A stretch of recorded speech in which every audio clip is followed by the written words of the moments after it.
Hello friends, welcome to Affairs Cloud learn to lead. Affairs Cloud learn to lead में आपका स्वागत है। Very good morning to all the students. And आज हम discuss करेंगे 10 दिसंबर 2021 के बहुत इंपॉर्टेंट करंट अफेयर, जिसमें से आप दो बेस्ट इमेजेस देख रहे हो। लेकिन आज हम बहुत ही इंपॉर्टेंट करंट अफेयर डिस्कस करने वाले हैं, तो बिल्कुल लास्ट तक आपने इसको देखना है। और साथ ही साथ जो है वो अपने वीडियो को लाइक करना है, शेयर करना है और चैनल को सब्सक्राइब करना है। लेकिन उससे पहले आप हमारी एप्लीकेशन को डाउनलोड कर लें, करियर्स क्लाउड को। उसका लिंक डिस्क्रिप्शन बॉक्स में दिया हुआ है। लॉगिन कर ले अपनी ईमेल आईडी के थ्रू और क्रैक करंट अफेयर्स के ऊपर क्लिक करके 1 साल या फिर 2 साल की सब्सक्रिप्शन आप बाय कर सकते हैं। दोनों का ही प्राइस बहुत कम है। लेकिन इसमें हम आपको क्या प्रोवाइड करेंगे? हम आपको डेली करंट अफेयर्स प्रोवाइड करेंगे। डेली में 3 सेक्शंस होंगे, detail, question and answer format और क्विज सेक्शन। लेकिन ये तीनों चीजें जो हैं वो आप हमारी एप्लीकेशन के ऊपर ही असेस कर सकते हो, और क्विज जो है वो डेली आप हमारी एप्लीकेशन के ऊपर अटेम्प्ट कर सकते हो। वीकली सेक्शन होगा, उसमें भी 3 सेक्शंस होंगे, detail, question and answer format और क्विज वीकली बेसिस पे आप हमारी एप्लीकेशन के ऊपर अटेम्प्ट करोगे। मंथली सेक्शन जो कि बहुत इंपॉर्टेंट है, क्योंकि 4 तरह की पीडीएफ्स आपको मिल रही है। डिटेल करंट अफेयर की, क्वेश्चन एंड आंसर फॉर्मेट की, बेस्ट 100 करंट अफेयर वो भी क्वेश्चन एंड आंसर फॉर्मेट में, और चौथी पीडीएफ होगी पॉकेट पीडीएफ, जिसमें 2 लाइन में 3 लाइन में आपको करंट अफेयर मिल जाएगा, ताकि जल्दी जल्दी में आप इसको रिवाइज कर सको। लेकिन आपकी परफॉर्मेंस को और अच्छा करने के लिए हम आपको 20 अलग अलग तरह की टॉपिक वाइज पीडीएफ दे रहे हैं, ताकि एक टॉपिक 2 टॉपिक को अगर आप रिवाइज करना चाहते हैं तो आप टॉपिक वाइज पीडीएफ से कर सकते हैं। अगर आप बैंकिंग स्टूडेंट हैं तो हम आपको 3 सेक्शंस देंगे, जो कि सिर्फ बैंकिंग एंड इकोनॉमी से रिलेटेड होंगे। एक में डिटेल होगी, क्वेश्चन एंड आंसर फॉर्मेट होगा, क्विज होगा। क्विज आप हमारी एप्लीकेशन के ऊपर ही अटेम्प्ट कर सकते हो, लेकिन वो मंथली बेसिस पे अटेम्प्ट कर सकते हो। इसी तरह से आपको एक एग्जाम पीडीएफ मिलेगी, जिसमें जितना भी करंट अफेयर जा चुका है 2021 का, उसको रिवाइज करने के लिए आप इसका यूज कर सकते हो। आपको डिटेल में बजट और इकोनॉमिक सर्वे मिलेगा, और इसमें आपको एक्सपेक्टेड क्वेश्चन एंड आंसर भी बताए जाएंगे, जो बजट और इकोनॉमिक सर्वे से एग्जामिनर बना सकता है।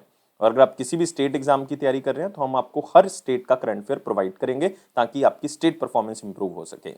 तो इसी तरह से ये सारे करंट अफेयर आपको मिलेंगे, लेकिन इकट्ठे मिलेंगे। ये सारी चीजें आपको मिलेंगी हमारी एप्लीकेशन के ऊपर, तो डाउनलोड कर ले, लिंक डिस्क्रिप्शन बॉक्स में दिया हुआ है। लॉगिन कर ले ईमेल आईडी के थ्रू, और क्रैक करंट अफेयर्स के ऊपर क्लिक करके आप 1 साल या फिर 2 साल की सब्सक्रिप्शन बाय कर सकते हैं। दोनों का ही प्राइस बहुत कम है। लेकिन दोस्तों एक बात याद रखनी है कि अगर आप नए स्टूडेंट हैं, अपनी प्रिपरेशन को स्टार्ट करें, तो मैं आपको एडवाइस करूंगा कि आप 2 साल का बाय करें, क्योंकि 2022 का लोगे तो बहुत कॉस्टली होगा। अभी बाय कर लोगे तो बहुत ज्यादा फायदे में रहोगे।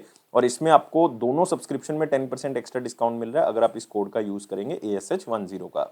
और इस ईमेल आईडी और इस नंबर पे हमें संपर्क कर सकते हैं, अगर आपको लगता है कि कोई भी किसी भी तरह का आपको डाउट है। तो स्टार्ट करते हैं 10 दिसंबर 2021 के करंट अफेयर। लेकिन उससे पहले आप वीडियो को लाइक करोगे, शेयर करोगे मैक्सिमम टू मैक्सिमम, और चैनल को सब्सक्राइब कर लोगे अगर आप इस प्लेटफॉर्म के ऊपर नए हैं, और टेलीग्राम ग्रुप को आप डिस्क्रिप्शन बॉक्स लिंक से ज्वाइन कर लें। और मोस्ट इंपॉर्टेंट क्वेश्चन में पहला क्वेश्चन है, who is the most powerful women in India according to Fortune India list. तो आपको पता होना चाहिए, फॉर्च्यून इंडिया जो कि एक मैगजीन है बहुत फेमस, तो उन्होंने अपनी एक लिस्ट निकाली है, जिसमें उन्होंने most powerful women only in India, India के अंदर जो मोस्ट पावरफुल वुमेन है उसकी एक लिस्ट है, जिसमें टॉप किया है हमारी फाइनेंस मिनिस्टर, मतलब मैं बात कर रहा हूं निर्मला सीतारमण जी की। तो आंसर क्या होगा यहाँ पे? सी होगा। तो यूनियन मिनिस्टर निर्मला सीतारमण जी, जो जिनके under ministry of finance, ministry of corporate affairs आती है, उनका रैंक जो है वो पहला है। दूसरा स्थान जो है वो नीता अंबानी जी के पास है, आप कह सकते हो रिलायंस फाउंडेशन चेयरपर्सन है, गुडविल एम्बेसडर हैं, और सेकंड पोजीशन उनके पास है। तीसरा जो है वो सौम्या स्वामीनाथन जी के पास है। सौम्या स्वामीनाथन जो हैं वो WHO वर्ल्ड हेल्थ ऑर्गेनाइजेशन की चीफ साइंटिस्ट हैं। तो पहले 3 रैंक या 2 रैंक जो है वो आप याद रख सकते हो, क्योंकि रिसेंटली एक फोर्ब्स की तरफ से भी एक लिस्ट जारी की गई है, जिसमें 100 मोस्ट पावरफुल वुमेन पूरे वर्ल्ड लेवल पे, ये तो इंडिया की बात कर रहे हैं, उन्होंने पूरे वर्ल्ड लेवल पे जो है वो डिक्लेयर की, जिसमें इंडिया में निर्मला सीतारमण जो है वो पहले नंबर पे थी। और इंडिया की अगर मैं बात करूंगा, अदरवाइज उनका रैंक जो है वो 37 था। तो आप याद रख सकते हैं कि फोर्ब्स की तरफ से भी निर्मला सीतारमण का रैंक पहला है इंडिया में से, और फॉर्च्यून इंडिया की तरफ से भी निर्मला सीतारमण जी का रैंक पहला है। लेकिन फोर्ब्स की ग्लोबल लिस्ट थी, इसलिए उसमें आपको रैंकिंग भी याद करनी पड़ेगी। 37th रैंक था ऑल ओवर वर्ल्ड उस लिस्ट के अंदर। तो नीता अंबानी जी का सेकंड रैंक है most powerful women by Fortune India.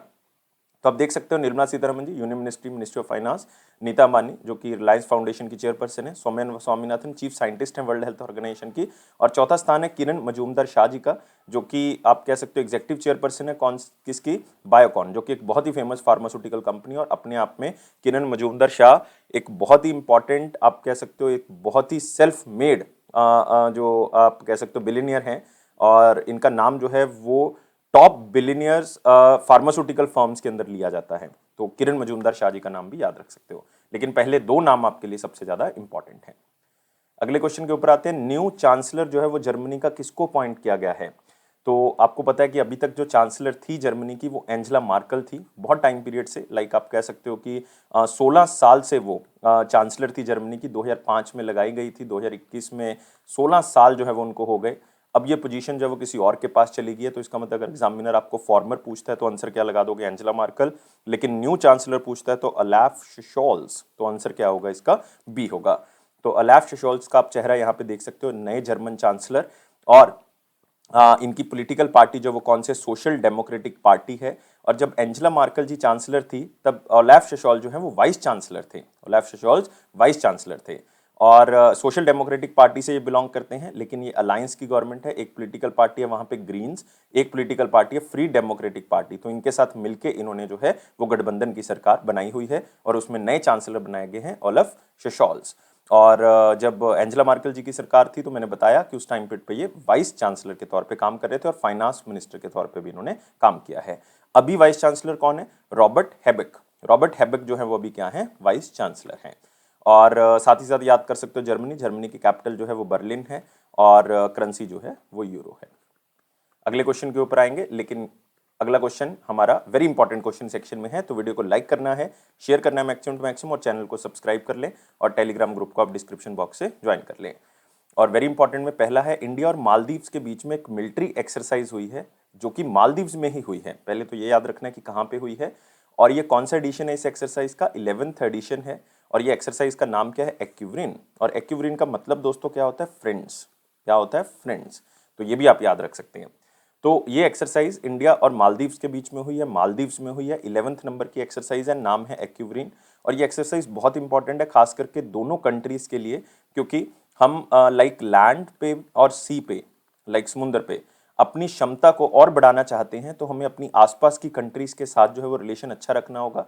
खास करके जब हम एंटी टेररिज्म या आप टेररिज्म के खिलाफ लड़ना चाहते हैं, या आप कह सकते हो कि ऐसे ऑपरेशंस करना चाहते हैं मिलिट्री के साथ मिलके, तो दोनों कंट्रीज में जो टाई अप है वो अच्छा होना चाहिए, दोनों कंट्रीज में जो गठबंधन है वो अच्छा होना चाहिए। तो इसमें हम दोनों कंट्रीज का कल्चर भी प्रमोट करते हैं, स्पोर्ट्स एक्टिविटीज को भी प्रमोट करते हैं, क्योंकि इस एक्सरसाइज के अंदर कुछ स्पोर्ट्स एक्टिविटीज भी करवाई गई हैं। तो इसलिए याद रखना है एक्यूवरिन। और मालदीव्स की कैपिटल आप याद रख सकते हो, मालदीव्स की कैपिटल है माले, और प्रेसिडेंट है इब्राहिम मोहम्मद सोली, और करेंसी है रुफिया, करेंसी है रुफिया। और जो ये दूसरी एक्सरसाइजेज आप यहाँ पे देख रहे हो ये भी इंपॉर्टेंट है, लाइक शक्ति एक्सरसाइज। शक्ति एक्सरसाइज जो है वो इंडिया और फ्रांस की नेवी एक्सरसाइज है, नवल एक्सरसाइज है।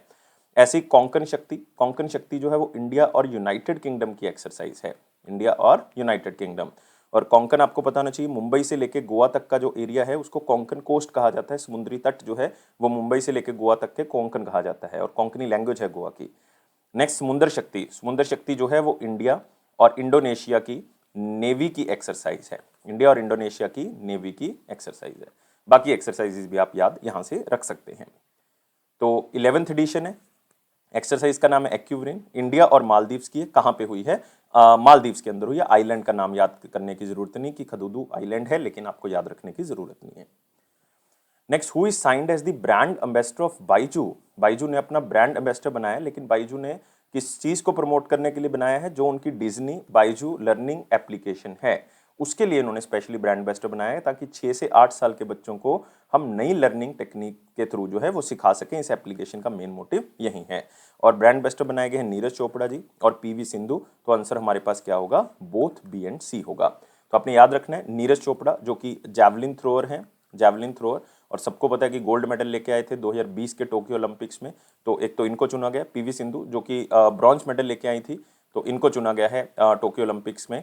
तो इसीलिए जो है वो इन दोनों को एज ए ब्रांड एम्बेसडर बनाया गया। लेकिन डिज्नी बाइजू लर्निंग एप्लीकेशन जो है वो डिज्नी से लाइसेंस लेके बनाई गई है, क्योंकि डिज्नी के जो करेक्टर्स हैं उनको यूज करके जो है वो, जो आप कह सकते हो यंग बच्चे हैं जो 6 से 8 के बीच में हैं, तो उनको लाइक अच्छी लर्निंग टेक्निक्स जो है वो प्रोवाइड की जा सके, क्योंकि करेक्टर डिज्नी के जो करेक्टर्स हैं उनको हम थोड़ा सा बेहतरीन तरीके से, एनिमेटेड तरीके से प्रेजेंट करके बच्चों को सिखा सकते हैं।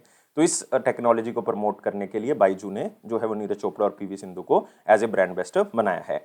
और बाइजू के बारे में याद रख सकते हो कि 2011 में बाइजू की स्टैब्लिशमेंट हुई। फाउंडर जो है वो बाइजू रविनंदन है, रविंद्रन है, हेडक्वार्टर जो है वो बेंगलुरु है। और बाइजू ने रिसेंटली एक बहुत बड़ा प्लेटफॉर्म अक्वायर किया है, ग्रेडअप को बाइजू ने अक्वायर कर लिया सितंबर 2021 में।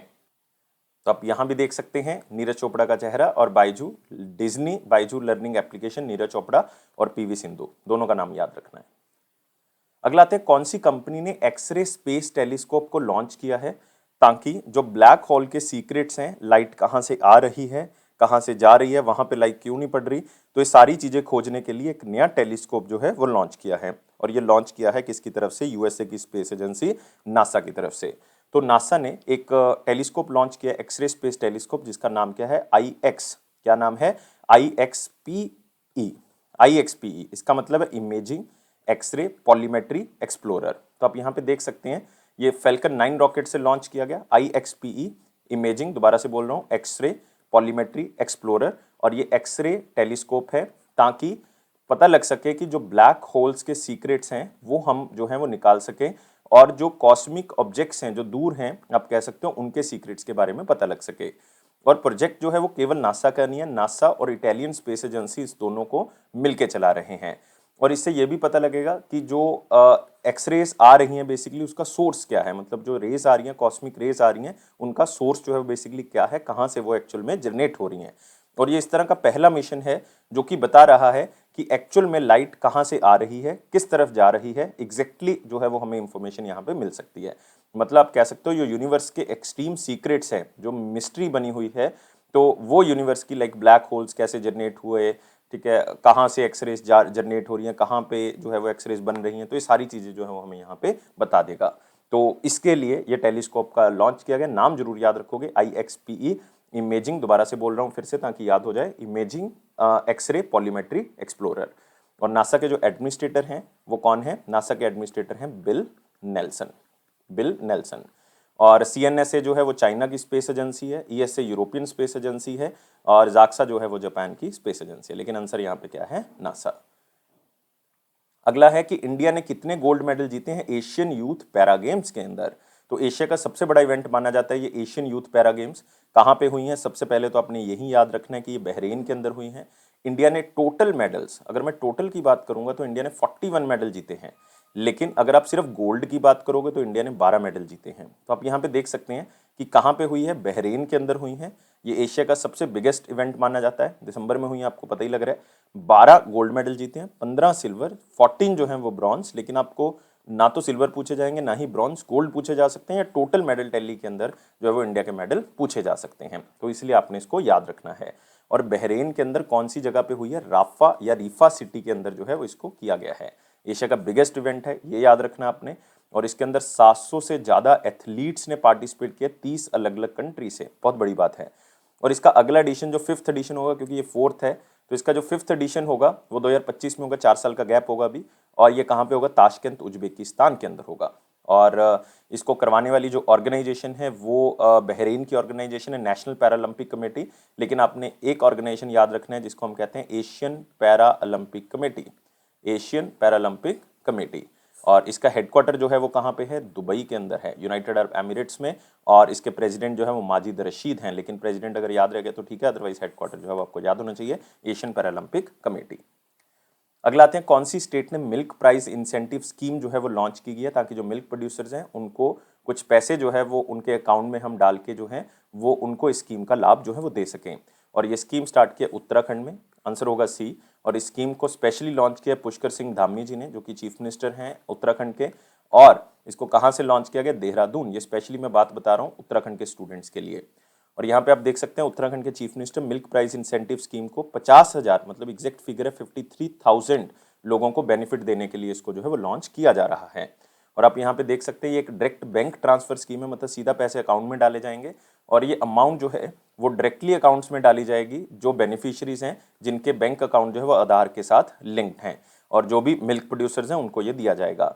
और इसमें सरकार जो है वो 440 करोड़ रुपीस जो है वो खर्च करेगी, जिसमें 500 मिल्क सेल सेंटर्स को और ओपन किया जाएगा उत्तराखंड के अंदर, क्योंकि ये लक्ष्य रखा गया है कि उत्तराखंड जो है वो 2025 तक जो है वो पूरे इंडिया की नंबर 1 मिल्क प्रोड्यूसिंग स्टेट बन सकती है। तो इस लक्ष्य के साथ इसको किया गया है। तो 53,000 लोगों को उत्तराखंड के अंदर बेनिफिट मिलेगा। और आपने याद रखना है डेयरी सेक्टर वैसे भी इंडिया के लिए इंपॉर्टेंट है, क्योंकि डेयरी सेक्टर पूरी जीडीपी का 4.2% नेशनल ग्रॉस डोमेस्टिक प्रोडक्ट का 4.2% आता है। और इंडिया वैसे भी पूरे वर्ल्ड का लार्जेस्ट मिल्क प्रोड्यूसर है। और इंडिया में अगर आप बात करोगे सबसे ज़्यादा मिल्क प्रोड्यूसिंग स्टेट है यूपी। मतलब पूरे इंडिया का 18% जो मिल्क प्रोड्यूस आता है वो कहाँ से आता है, यूपी से ही आता है। और उत्तराखंड के जो चीफ मिनिस्टर पुष्कर सिंह धामी जी हैं, लेकिन यहाँ के गवर्नर आप याद रखोगे गुरमीत सिंह है, गुरमीत सिंह। अगले क्वेश्चन के ऊपर आते हैं। कौन सा बैंक है जिसने national payment corporation of India के साथ टाई अप किया ताकि वो अपना पहला क्रेडिट कार्ड निकाल सकें रुपे प्लेटफॉर्म के ऊपर। और मेरे ख्याल से सब बच्चों को पता है कि अगर किसी बैंक ने रुपे प्लेटफॉर्म को यूज करना है तो उसको national payment corporation of India से टाई अप करना पड़ेगा, क्योंकि रुपे प्लेटफॉर्म जो है वो एनपीसीआई का है। और ये पहली बार किया है, बैंक ऑफ महाराष्ट्र ने रुपे प्लेटफॉर्म को यूज करके ये क्रेडिट कार्ड निकालेंगे और इस क्रेडिट कार्ड का नाम होगा bank of Maharashtra platinum RuPay contact lens credit card. और इसमें बहुत सी सुविधाएं हैं, इसमें रिवॉर्ड पॉइंट्स दिए जाएंगे आपको। अगर आप 100 रुपये भी खर्च करते हो, रिवॉर्ड पॉइंट्स आपको यहाँ पे मिल जाएंगे। आपको फ्यूल सरचार्ज मिल जाएगा, ठीक है। आप कह सकते हो इस कार्ड को यूज़ करने से आपको एक्सीडेंटल इंश्योरेंस मिल जाएगा और अलग अलग तरह के बेनिफिट मिलेंगे, लेकिन ये आपके काम के लिए नहीं, आपको पूछना है किसी ने। तो सिर्फ आपने याद रखना है बैंक ऑफ महाराष्ट्र ने एनपीसीआई के रुपे प्लेटफॉर्म के साथ टाई अप किया ताकि एक क्रेडिट कार्ड निकाला जा सके। और एनपीसीआई की स्थापना 2008 में की गई थी। इसके हेड जो है वो कौन है, दिलीप असबे हैं, दिलीप असबे। अगले क्वेश्चन के ऊपर आते हैं। कौन सी कंपनी ने एक प्लेटफॉर्म लॉन्च किया है इन्वेस्ट इंडिया के साथ मिलके, और उस प्लेटफॉर्म का नाम है इंडिया स्टार्टअप इनोवेशन चैलेंज। तो नाम से पता लग रहा है कि ये स्टार्टअप्स को प्रमोट करने के लिए, लेकिन कौन से स्टार्टअप जो 5G टेक्नोलॉजी के अंदर काम कर रहे हैं, इंटरनेट ऑफ थिंग्स के ऊपर काम कर रहे हैं। तो आप कह सकते हो, इसीलिए यहाँ पे जो ऑप्शन है आपको डिजिटल टेलीकम्युनिकेशन कंपनीज के नाम मिल रहे हैं यहाँ पे। तो आंसर क्या होगा, एयरटेल होगा। तो एयरटेल ने इन्वेस्ट इंडिया के साथ जो है वो टाई अप किया है ताकि नए स्टार्टअप्स को प्रोत्साहन मिले। कौन सी टेक्नोलॉजी के अंदर, ताकि वो 5G के अंदर इनोवेशन कर सकें, इंटरनेट ऑफ थिंग्स के ऊपर इनोवेशन कर सकें। तो Airtel partners with invest India for startup innovation challenge. तो सोल्यूशन ढूंढना है 5G और इंटरनेट ऑफ थिंग्स का best to best solution startup जो है वो ढूंढ सकें। तो जो भी स्टार्टअप्स होंगे, जो भी अर्ली स्टेज टेक्नोलॉजी कंपनीज होंगी जिन्होंने अभी ओपन की हैं, जब स्टार्ट किए उनके पास लेकिन टेक्नोलॉजी नहीं है, उनके पास इतने रिसोर्सेज नहीं है, तो वो अलग अलग सोल्यूशन ढूंढने के लिए जो है, चाहे वो 5G से रिलेटेड हो, चाहे वो क्लाउड कंप्यूटिंग से रिलेटेड हो, चाहे वो डिजिटल एंटरटेनमेंट हो, चाहे वो इंटरनेट ऑफ थिंग्स हो, मतलब कोई भी चीज़ हो, तो उसके लिए वो एयरटेल का प्लेटफॉर्म यूज़ कर सकते हैं। तो इसका मतलब जो भी स्टार्टअप्स होंगे वो एयरटेल का जो भी कोर प्लेटफॉर्म है, चाहे वो डाटा से रिलेटेड है, चाहे डिस्ट्रीब्यूशन है, नेटवर्क है, पेमेंट है, वो यूज़ कर सकते हैं। तो एयरटेल उसको असेसिबिलिटी प्रोवाइड करेगा। इवन एयरटेल का जो ग्लोबल नेटवर्क है उसको भी यूज़ कर सकते हैं और एयरटेल की एग्जीक्यूटिव टीम उसकी भी हेल्प ले सकते हैं।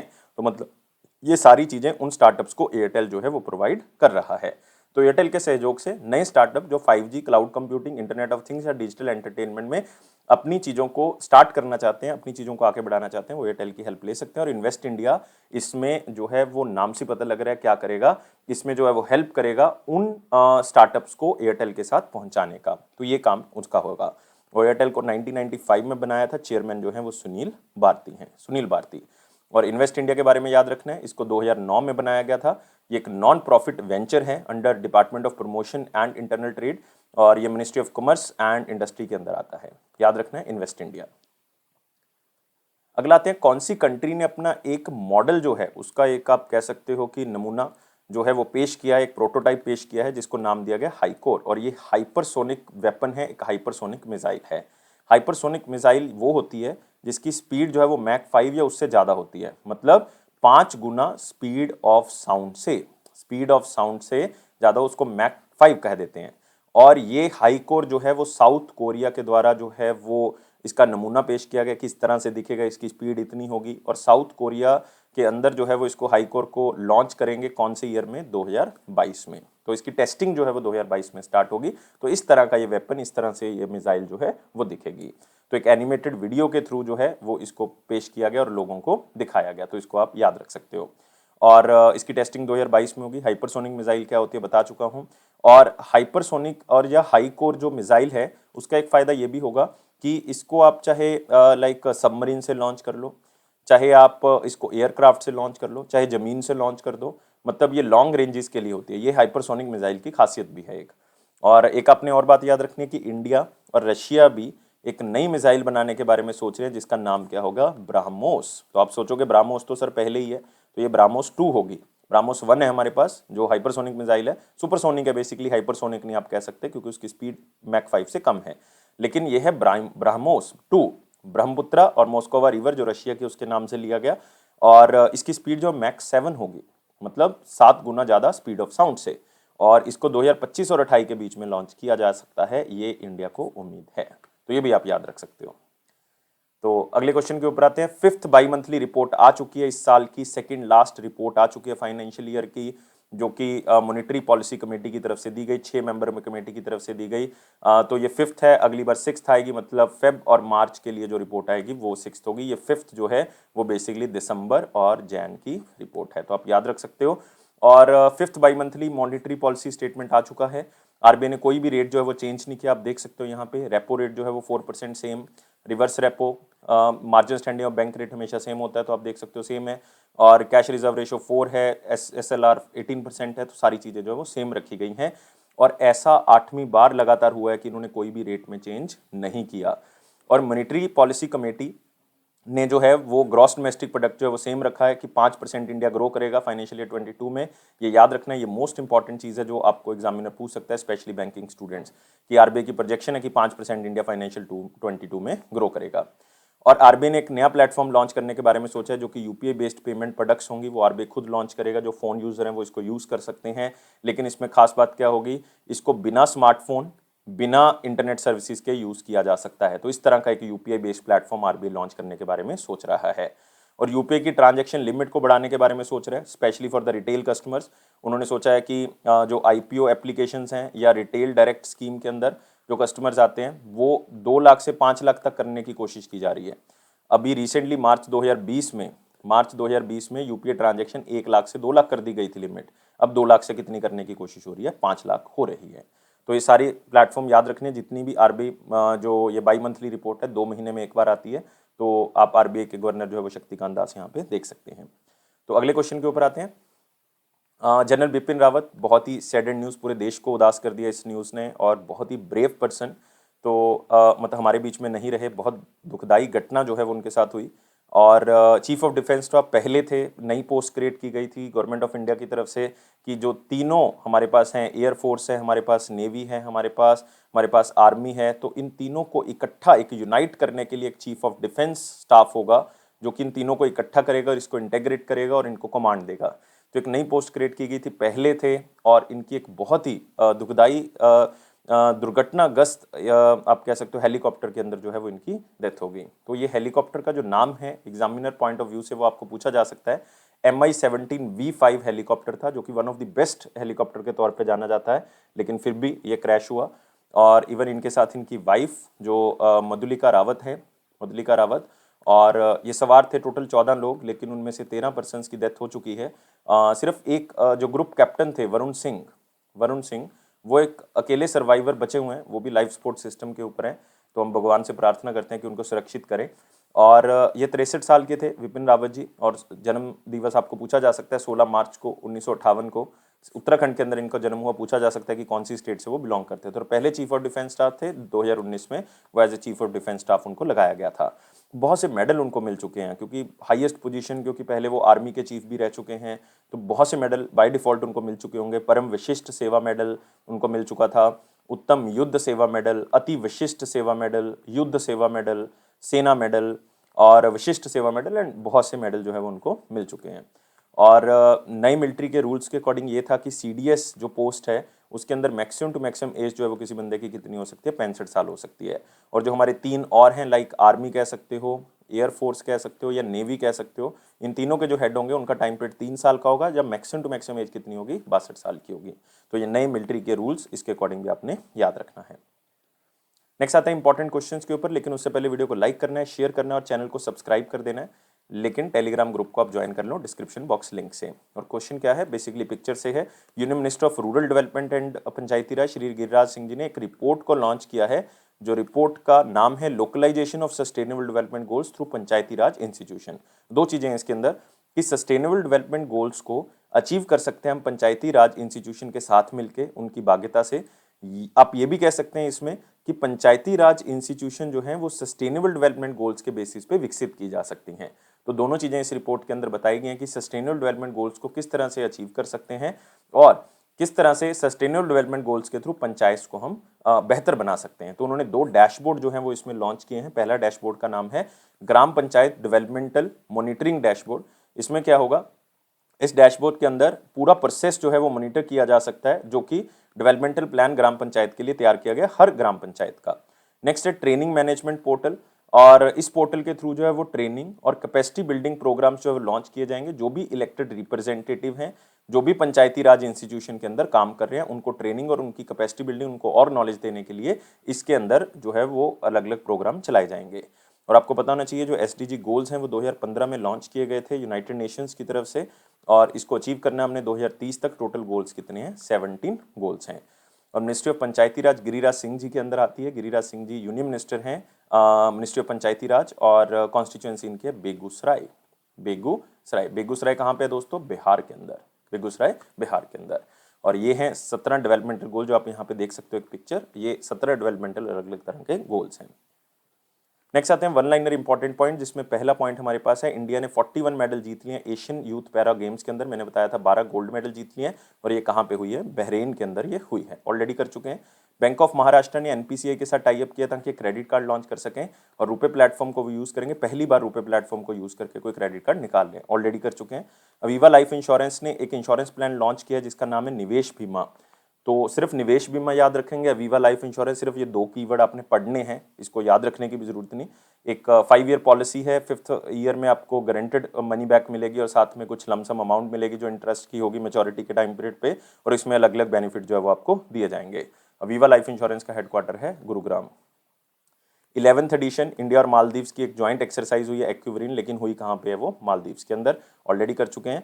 Milk price incentive scheme Dehradun के अंदर लॉन्च की गई। पुष्कर सिंह धामी जी जो चीफ मिनिस्टर हैं उन्होंने लॉन्च किया इसको, और इसमें 53,000 मिल्क प्रोड्यूसर्स को बेनिफिट जो है वो दिया जाएगा, बिल्कुल दिया जाएगा। नेक्स्ट है इंटरनेशनल एंटी करप्शन डे 2021, 9 दिसंबर को जो है वो मनाया जाता है, ताकि अवेयरनेस क्रिएट की जा सके कि करप्शन को हमने खत्म करना है, और यूनाइटेड नेशन का क्या रोल है इसमें, कि उसने करप्शन को किस तरह से जो है वो खत्म करने के बारे में कोशिश की है। स्पेशली यूनाइटेड नेशन ने एक अपनी ग्लोबल टास्क फोर्स बनाई है करप्शन के ऊपर, कि एक अप्रोच होनी चाहिए कि किस तरह से करप्शन को हमने खत्म करना है। तो आप यहाँ पे भी देख सकते हैं कि किस तरह से करप्शन को खत्म करने के लिए 9 दिसंबर को एंटी करप्शन डे मनाया जाता है, और इसका थीम रखा गया इस बार का you're right, your right, your soul, your soul, your not soul, role, your right, your role, say no to corruption, say no to corruption। तो ये है your right, your role, say no to corruption। तो इस तरह से theme रखा गया ताकि हमने करप्शन को बिल्कुल खत्म कर देना है। तो बात है 9 दिसंबर 2021 के क्वेश्चन के ऊपर, और क्वेश्चन क्या कहता है हमारे पास कि कौन सी इसमें से गवर्नमेंट सिक्योरिटी नहीं है। तो अगर आप देखोगे प्रॉमिसरी नोट जो है वो सिक्योर है, कि आपको जो बैंक है वो प्रॉमिस करता है कितने टाइम पीरियड के बाद, ये गवर्नमेंट ऑफ इंडिया प्रॉमिस करते हैं कितने टाइम के बाद जो है वो आपको ये पैसा मिलेगा, सिक्योर है। बियरर बॉन्ड्स, उसमें लाइक लिखा होता है कि कितना रेट ऑफ इंटरेस्ट होगा, सिक्योर है, गवर्नमेंट ऑफ इंडिया इसको इशू कर सकता है। डिबेंचर लेकिन गवर्नमेंट ऑफ इंडिया इशू नहीं करती, बेसिकली आप कह सकते हो गवर्नमेंट सिक्योरिटीज के अंदर नहीं आती। कई बार गवर्नमेंट जो है वो इसको इशू कर देती है, लेकिन गवर्नमेंट सिक्योरिटीज के अंदर इसको नहीं लिया जाता। ऐसा चाहिए एक तरह के डेट इंस्ट्रूमेंट्स होते हैं जो लार्ज कंपनीज की तरफ से इशू किए जाते हैं ताकि फंड को रेज किया जा सके, लेकिन लार्ज कंपनीज डूब भी सकती हैं, इसका मतलब ये डिबेंचर रिस्की भी हो सकते हैं। तो आंसर बेसिकली क्या होगा? इसका बी होगा, जो गवर्नमेंट सिक्योरिटीज के अंदर हम इंक्लूड नहीं करते, तो आंसर होगा डिबेंचर्स। नेक्स्ट आते हैं question of the day. Question of the day क्या कहता है कि गवर्नमेंट की पॉलिसी जिसमें वो इनकम को बढ़ाने के लिए टैक्स लगा सकते हैं या कम कर सकते हैं, या आप कह सकते हो एक्सपेंडिचर हमने कहाँ पे करना है देश का, तो वो बताती है, उस पॉलिसी को क्या कहते हैं। तो बहुत ही सिंपल सा क्वेश्चन हो गया, आपने मुझे कमेंट बॉक्स में बताना है। मैं वेट कर रहा हूँ आपके आंसर का, लेकिन वीडियो को लाइक कर दें, शेयर कर दें मैक्सिमम टू मैक्सिमम, और चैनल को सब्सक्राइब कर दें, और बेल बटन को प्रेस कर दें, और टेलीग्राम ग्रुप को ज्वाइन कर लें। और अफेयर्स क्लाउड का ये प्रॉमिस है कि आपके कॉन्फिडेंस को जरूर बूस्ट करेगा, इसी तरह से हमें सपोर्ट करते रहें, लेकिन लाइफ को बहुत ज़्यादा सीरियस नहीं लोगे, हमेशा खुश रहोगे स्माइली की तरह। Thank you guys, take care and bye bye.